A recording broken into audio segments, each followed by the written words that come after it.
I am an artist. Writing is my profession, but it's also more than that. Of course, it's my lifelong love and fascination.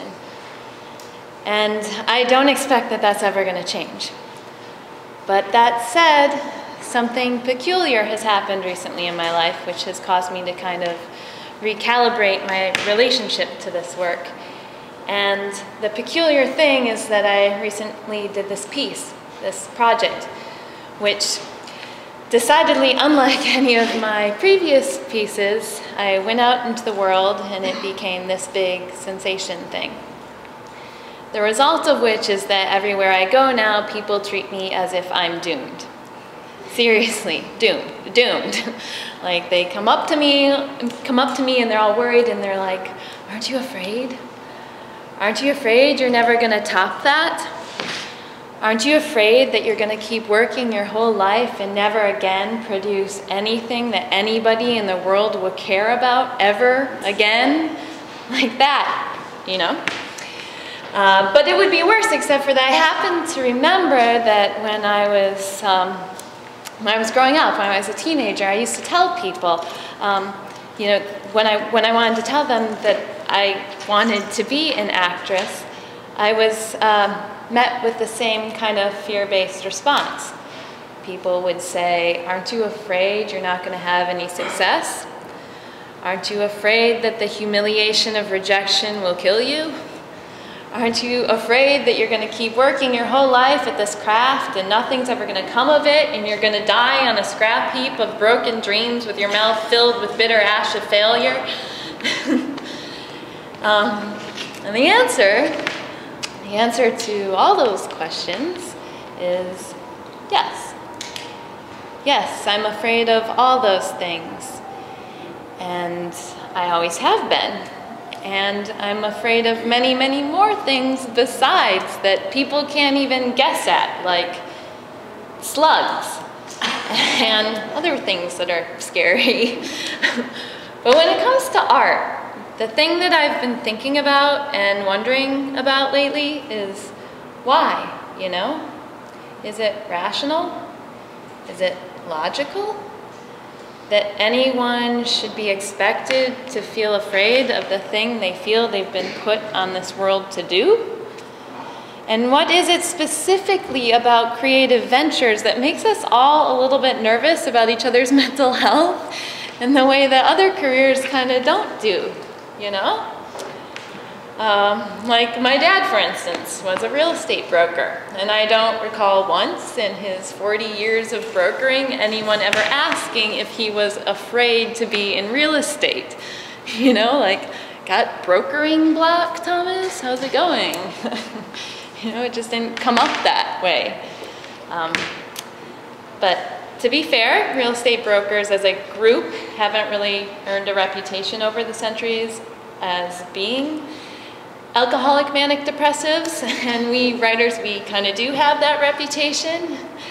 And not just writers, but creative people across all genres have this enormous reputation for being enormously mentally unstable. You know, all you have to do is look at the very grim death count of the 20th century alone and all the magnificent creative minds that often died young and at their own hands. And even those that didn't literally commit suicide were often undone by their gifts, like Norman Mailer, for instance. Last interview, just before he died, on his deathbed he said, "Each one of my books has killed me a little more." An extraordinary thing to say about your life's work, and yet we don't even blink when we hear somebody say that, because we've heard that kind of thing for so long. We've completely internalized and accepted collectively this notion that creativity and suffering are somehow inherently linked.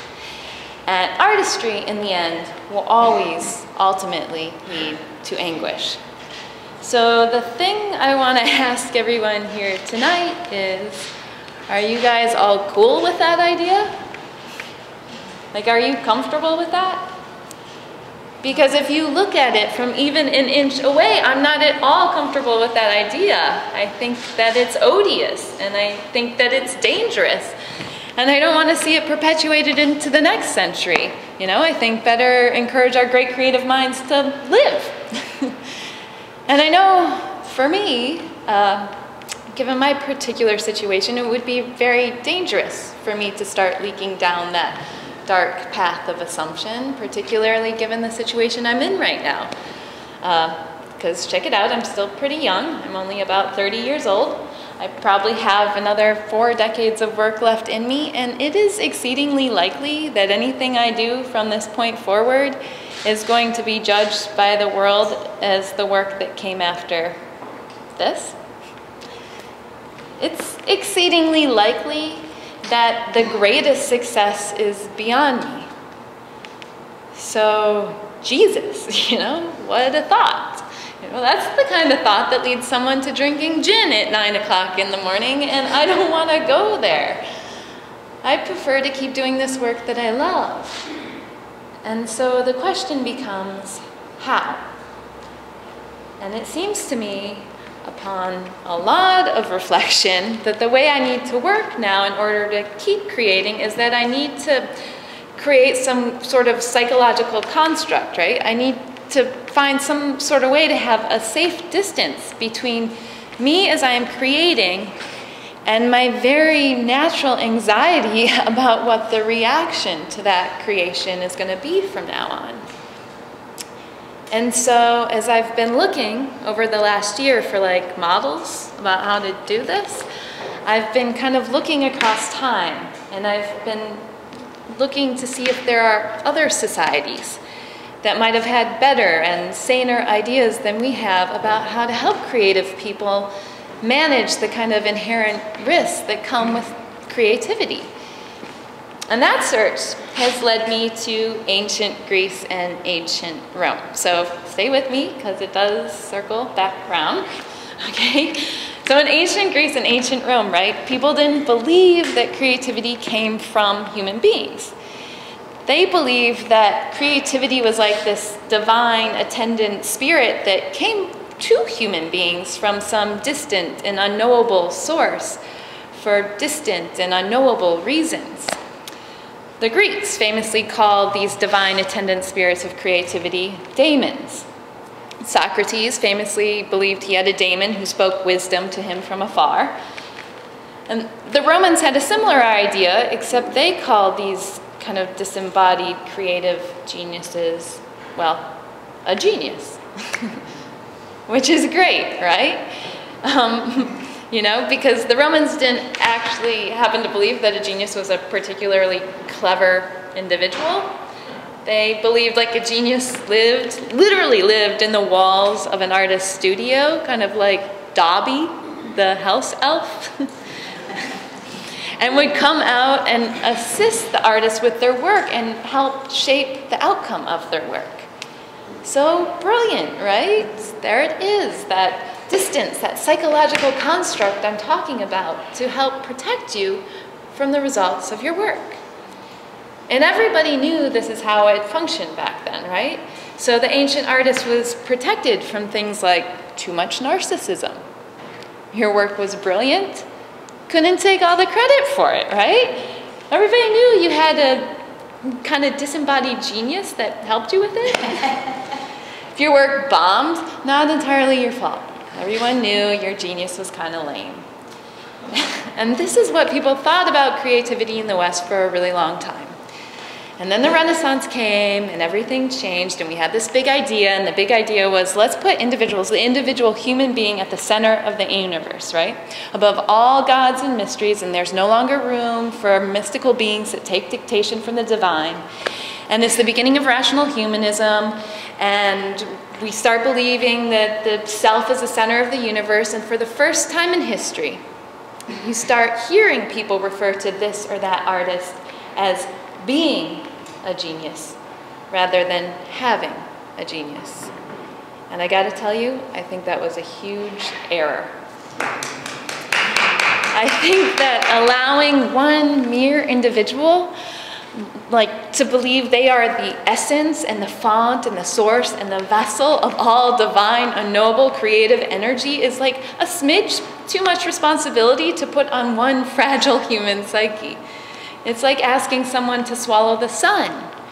It just completely warps and destroys egos, and it creates all these unmanageable expectations about performance. And I think the pressure of this has been killing off our artists for the past 500 years. So if this is true, and I think that it is true, the question becomes, what now, right? Can we do it differently? Can we go back to some more ancient notion about the relationship between human beings and the divine and creativity? Maybe not, you know? Maybe we can't just erase 500 years of rational humanistic thought in one 18-minute speech. And, you know, I'm sure there's plenty of people here that would raise really legitimate scientific suspicions about the notion of basically fairies following people around, rubbing fairy juice on their projects. You know, I'm probably not going to bring you all along with me on this. But the question I want to pose is, why not? Why not think of it that way? Because it makes as much sense to me as anything else I have ever heard in terms of explaining the utter maddening capriciousness of the creative process. A process which, to anyone who's ever tried to make anything, which is to basically anyone here, knows does not always behave rationally, and sometimes can feel downright paranormal. I had this encounter recently where I met the extraordinary American poet Ruth Stone, who's in her 90s now, but she's been a poet her whole life. And she told me that when she was growing up in rural Virginia and she'd be out working in the fields, she would be able to like hear and feel a poem come at her from across the landscape. It was like a thunderous train of air, and it would come barreling towards her. And she said she knew it was a poem because the ground would literally shake beneath her feet. And she said when this happened, there was only one thing to do, and it was, in her words, run like hell. So she would like run like hell to the house to get a pen and pencil fast enough so that when the poem passed through her, she would be able to grab it and collect it and put it on the page. And then there were these times when she wasn't quite fast enough, and she'd be running around into the house, and the poem come at her, and she'd almost get to the pencil and paper, but the poem would pass through her and go out across the landscape in search of what she said, another poet. And then there were these times where she would almost miss it, right? So this is a piece I never forgot. She's running around into the house, and the poem's coming at her across the landscape, and she reaches out for a pencil, and just as the poem is passing through her, she grabs it. She grabs the poem by its tail, and she pulls it back into her body as she's transcribing on the page. And in these instances, the poem would come out perfect and intact, but from the last word to the first. So when I heard that, I was like, that's unbelievable. That's uncanny. That's exactly what my creative process is like. Okay. It's not at all what my creative process is, right? Okay, I'm not the pipeline, I'm a mule. And the way I gotta work is I gotta get up at the same time every day, and I have to like sweat and labor and barrel through it. But even I in my mulishness, even I have brushed up against that thing at times. And I imagine that a lot of you have too. Even I have had words or ideas come to me from a source that I can't quite identify, and what is that thing? And how are we to relate to it in a way that will not make us lose our minds, but might instead keep us sane? The best contemporary example I have of this is the musician Tom Waits, who I was able to see a few years ago. And you know, Tom, for the majority of his career, has been like the epitome of the modern, contemporary, tormented artist, right? Always trying to control and manage and dominate all these feelings that are completely internalized. But then he got older, and he got wiser, and he was driving on the freeway in LA, and he said he was speeding along, and a little fragment of melody came at him, as inspiration often does. It's elusive and tantalizing, and he wants it, and it's gorgeous. But he has no way to get it down. He doesn't have a pen, he doesn't have a paper, he doesn't have a tape recorder. And he starts to feel all this old anxiety rise in him again, like, oh my God, I'm gonna lose this thing and I'm gonna be haunted by it forever, and I'm not good enough and I can't go on. And then he just stops. He stops that whole mental process and he does something completely novel. He looks at the sky and he says, "Excuse me, can you not see that I'm driving? If you really want to exist, come back at a more opportune time when I can take care of you. Otherwise, go bother somebody else today. Go bother, like, Leonard Cohen, you know?" And after that, his whole work process, not the work was often as dark as usual, but the process and the heavy anxiety surrounding it was released when he took that genie, that genius, out from inside him where it was causing all that trouble and released it back to where it came from. And he realized it didn't have to be this internal or tormented thing. It could be a peculiar and bizarre, wondrous collaboration, kind of conversation between Tom and this strange external thing that was not quite Tom. So when I heard that, it started changing for me the way that I worked. And it already saved me once, this idea. It saved me when I was in the middle of writing Eat, Pray, Love. And I started to fall into one of those bouts of despair when you start thinking nothing's coming and this is going to be a disaster, this is going to be like the worst piece ever, not just bad, but like the worst piece ever. And I started to think I should just dump this whole project, you know? But then I remembered Tom talking to the open air, so I tried it. So I just lifted my face and I directed my comments to an empty corner of the room. And I said, "Listen, you and I both know that if this isn't brilliant, it's not entirely my fault, right? Because you can see I am putting everything I have into this. I don't have anything more than this. So if you want it to be better, you have to show up and do your part of the job. But you know what? If you don't do that, the hell with it anyway. I'm gonna keep on going because that's my job." And I'd please like the record to reflect today that I showed up for my part of the job. Thank you.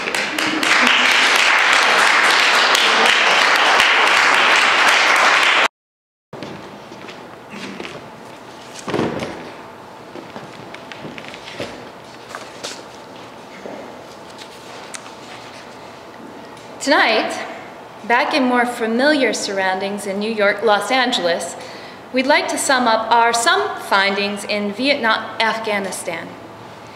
An analysis that must be speculative, personal, subjective.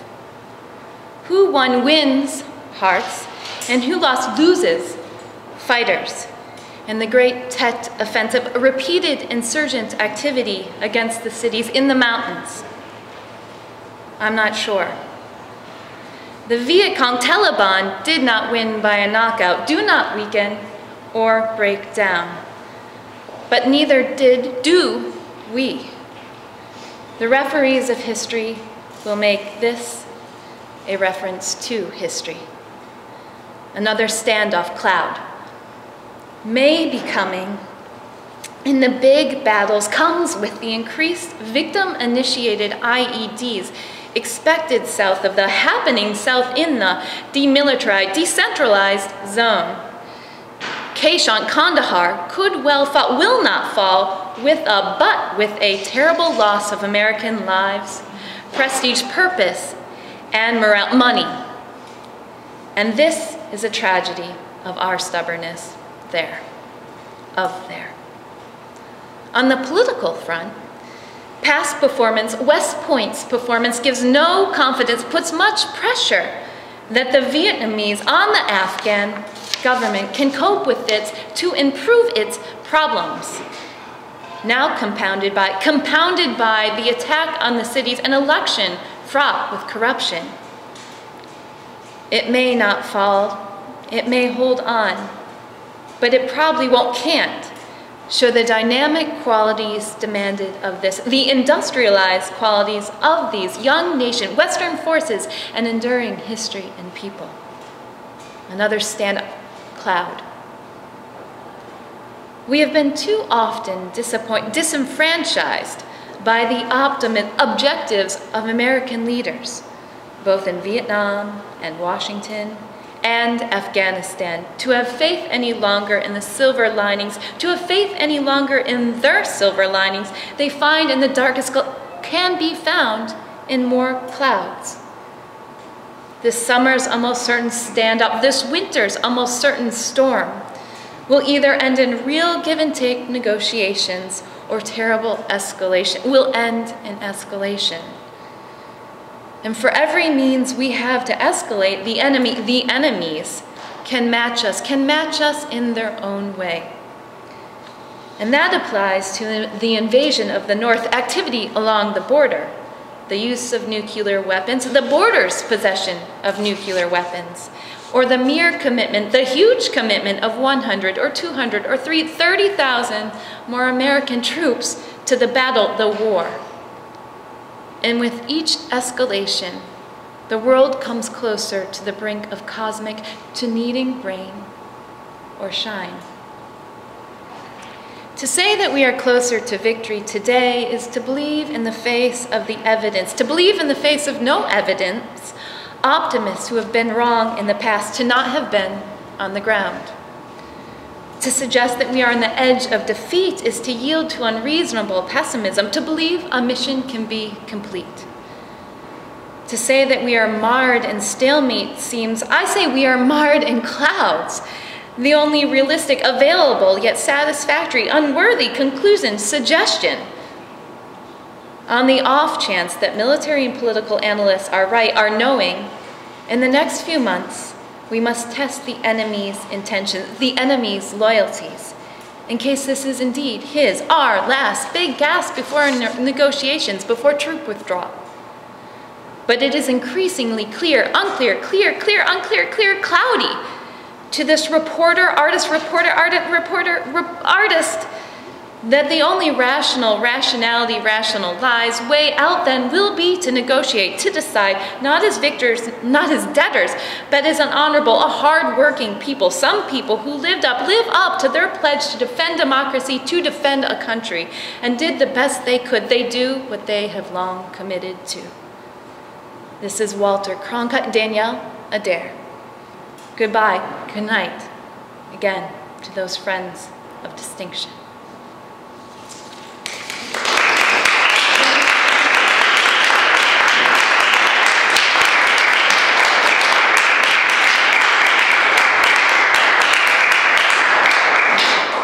I'll do one more piece, short piece. I'll say that that first piece was not, well, the majority was not my words.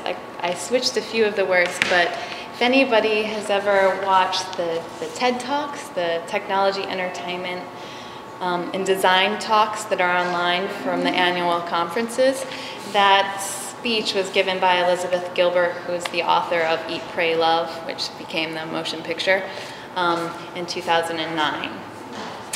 And then what I just read was also, again, my intervention into the text of Walter Cronkite, his speech on the Tet Offensive, which he gave in 1968. This, on the other hand, is entirely my combination of words. And ironically, I have to use a piece of paper for it. This is the one I have to use paper for. Okay. What do we do? What do you do? What do you do? What do you do? It's my body. What do you do? What do we do? What do we do? What do we do? It's my body. What do we do? What do you do? What do you do? What do you do? It's my body as an artist is to an author, an anthropologist to actor, ambitious, a bookkeeper is to a bouncer, to a beatnik, a bibliophile, a believer, as a catalyst is to a cog. A Detroiter is to a downtowner, as a doer, a debtor, a dreamer, and down to earth. Exhibitor is to entrepreneur, is to exhibitionist, is to exorcist. A freelancer is to founder, to frequenter, to fraud, to go-getter and goody-goody. A hippie, to hedonist is hard worker and happy have-and-have-nots. What do we do? What do you do? What do you do? What do you do? It's my body. What do we do? What do you do? What do you do? Intellectual, anti, and inch. What do we do? What do you do? What do you do? What do you do? It's my body. Jogger, joiner, jotter. Kept in kinder, a lone word. As mediator is to melisma. Maudlin, mind the gap. What do you do? What do you do? What do you do? A nester is to nomad, as narc is to narco. An extortionist is to exhibitionist. Exorcist is to engaged.